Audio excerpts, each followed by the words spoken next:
បាទជំរាបសួរថ្ងៃនេះខ្ញុំចង់ចែករំលែកតាក់ទងទៅនឹងមូលហេតុដែលខ្ញុំចាញ់បោក CIC មានមិត្តភ័ក្តិ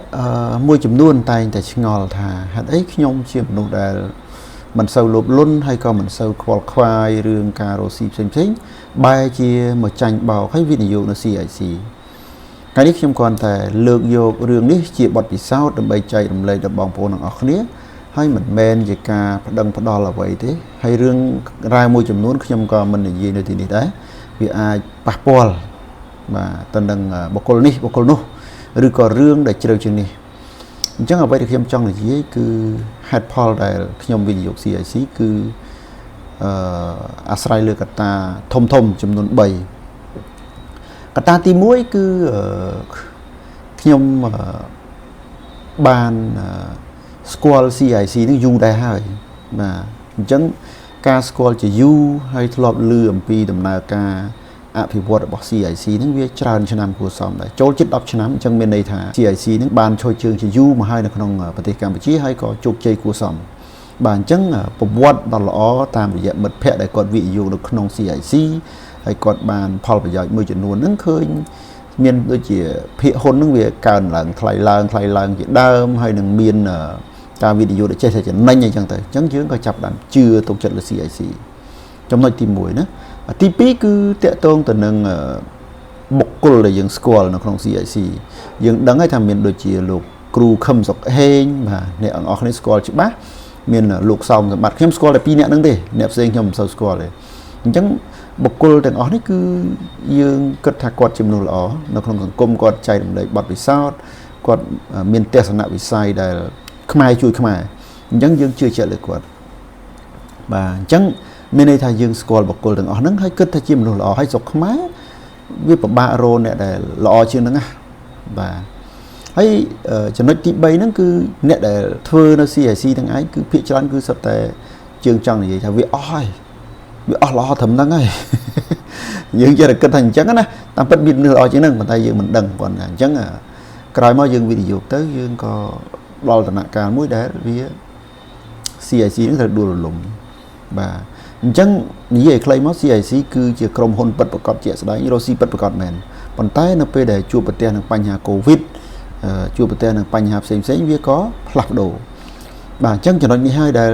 ដំបូងឡើយ CIC តាក់ទាញខ្ញុំឲ្យធ្វើការវិនិយោគបាទហើយការវិនិយោគនេះគឺជាកំហុសមួយដោយខ្ញុំមិនបានសិក្សាឲ្យបានស៊ីជម្រៅពីរឿង CIC អញ្ចឹងអ្វីដែលខ្ញុំបានរៀនពីការវិនិយោគលើ CIC គឺត្រង់ថាកុំជឿលើមនុស្សបាទត្រូវជឿលើប្រព័ន្ធមិនថាមនុស្សល្អប៉ុណ្ណាក៏ដោយមនុស្សនឹងជាមនុស្សដែលមានទស្សនវិស័យវែងឆ្ងាយមនុស្សដែលមានចិត្តចង់ជួយខ្មែរប៉ុន្តែនៅពេលដែលគេមិនបានរៀបចំប្រព័ន្ធមួយដែលអាចធ្វើឲ្យយើងគ្រប់គ្នាអាចតាមដានបានទេបាទជួបបញ្ហាអាចនឹងប្រែប្រួលអញ្ចឹងមានន័យថាមនុស្សប្រែប្រួលតែប្រព័ន្ធកម្រណាស់ហេតុដូច្នេះមិនថាវិនិយោគឬក៏ការបរិច្ចាគទ្រព្យសម្បត្តិទេមុននឹងធ្វើត្រូវតែច្បាស់ក្នុងចិត្តថាអ្វីដែលយើងធ្វើហ្នឹងគឺមានការតាមដានត្រឹមត្រូវដូចខ្ញុំឃើញបងប្អូនវិនិយោគឬក៏បរិច្ចាគទៅក្នុងបណ្ដាញសង្គមរួចឲ្យបណ្ដោយឲ្យបុគ្គលនោះយកលុយទៅចាយអីស្រេចចិត្តបាទកន្លែងនេះមិនមែនមានន័យថាយើងមិនបង្កភាពមិនទុកចិត្តក្នុងសង្គមទេប៉ុន្តែទម្លាប់បង្កើតប្រព័ន្ធដែលយើងអាចត្រួតពិនិត្យបានដែលអាចឆែកបានដែលអាចមើលថាតើវាខុសឬក៏ត្រូវវាមែនឬក៏មិនមែនបានអញ្ចឹង CIC ដូចគ្នាដែរនៅពេលដែលគាត់រៀងរាល់ឆ្នាំគាត់តែងតែមានសិក្ខាសាលាផ្សព្វផ្សាយចូលសន្តាគារល្បីហៅវិជាជនផ្សេងទៅចូលរួមបាទចាប់អារម្មណ៍ចង់វិនិយោគអីយើងឃើញគាត់ធ្វើបទបង្ហាញនេះបទបង្ហាញនោះវាគួរឲ្យចាប់អារម្មណ៍បាទប៉ុន្តែ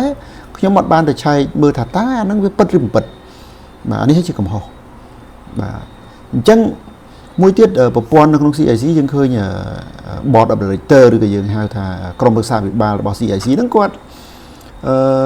វិនិយោគខ្លួនឯងខ្ចីខ្លួនឯងសម្រាប់ចិត្តខ្លួនឯងអញ្ចឹងវាចង់និយាយថាទំនាស់ផលប្រយោជន៍គាត់អ្នកខ្ចី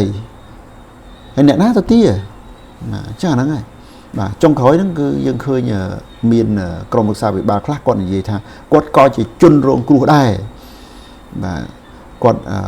និយាយទៅបើសិនជា គាត់ជាបុគ្គលធម្មតាគាត់អាចនិយាយបានណាប៉ុន្តែនៅពេលដែលគាត់ជាសមាជិកក្រុមប្រឹក្សាពិបាលហើយគាត់និយាយពាក្យថាខ្ញុំក៏ជាជនរងគ្រោះដែរអានេះគឺជាកំហុសមួយធ្ងន់ណាស់វាបង្ហាញពីការមិនទទួលខុសត្រូវដោយសារអីគាត់ជាសមាជិកក្រុមប្រឹក្សាពិបាលគាត់ជាអ្នកមានតួនាទីពិនិត្យមើលឯកសារហើយជាអ្នកត្រួតពិនិត្យថាតើវាត្រូវឬក៏ខុសវាគួរឬក៏មិនគួរគាត់ជាអ្នកតាក់តែងគោលនយោបាយហើយគាត់បែរជានិយាយថាខ្ញុំក៏ជាជនរងគ្រោះអានេះគឺជាកំហុសធំបាទបើមិនអាចយកមកជាហេតុផលបានទេបាទអញ្ចឹងគួរឲ្យសោកស្ដាយបាទអញ្ចឹងអ្វីដែលខ្ញុំចង់និយាយថ្ងៃនេះគឺចង់ផ្ដល់ជាបទពិសោធន៍ថាបើសិនជាបងប្អូនរកស៊ីត្រូវរៀបចំប្រព័ន្ធមួយឲ្យច្បាស់លាស់ពីដើមទីកុំចេះតែយកការទុកចិត្តមកជាគោលព្រោះមនុស្សអាចប្រែប្រួលយើងមិនដឹងថាគាត់នឹងជួបរឿងអីខ្លះគាត់នឹងខ្សែគប់ជាមួយអ្នកណាខ្លះក្នុងដំណើរជីវិតពីមួយថ្ងៃទៅមួយថ្ងៃគាត់អាចប្រែប្រួលអញ្ចឹងហើយបើសិនជាយើងវិនិយោគទៅលើអ្វីមួយដែលយើងមិនទុកចិត្តយើងត្រូវសម្រេចចិត្តទុកជាមុនថាលុយហ្នឹងគឺបោះចោលបើសិនជាបានគឺសំណាង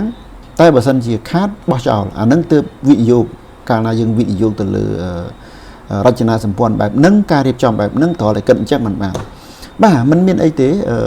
កន្លែងនេះខ្ញុំគ្រាន់តែចង់ចែករំលែកបទពិសោធន៍តែប៉ុណ្្នឹងហើយសង្ឃឹមថាបងប្អូនមុននឹងធ្វើការវិនិយោគកុំមើលទៅលើមនុស្សតែម្យ៉ាងមនុស្សល្អគឺជារឿងល្អចាំបាច់ហើយប្រសើរហើយប៉ុន្តែបើសិនជាមិនមានប្រព័ន្ធល្អទេសូមកុំទុកចិត្តត្រូវស្វែងរកឬក៏បង្កើតប្រព័ន្ធហើយបើសិនជាចង់រកស៊ីមែនទែនធ្វើខ្លួនឯងកុំពឹងគេបាទអញ្ចឹងសូមអរគុណសូមជម្រាបលា